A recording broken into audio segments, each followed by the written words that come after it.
লোকে বলে একটা আস্ত গাড়িকে মাত্র 10 মিনিটে খুলে সব যন্ত্রাংশ আলাদা করে ফেলতে পারে ধোলাইখালের দক্ষ শ্রমিকরা। অনেকে আবার এও বলে যে চুরি যাওয়া সব গাড়ি নাকি বিক্রি হয় এখানেই।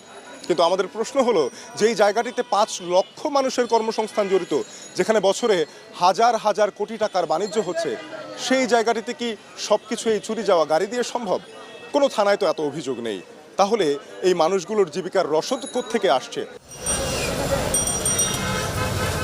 প্রথম মুঘল সুবেদার শহর সুরক্ষা ও অভ্যন্তরীণ নৌ যোগাযোগের জন্য ধোলাইখাল খনন করলেও এটি এখন রাজধানীর একটি পুরনো এলাকা।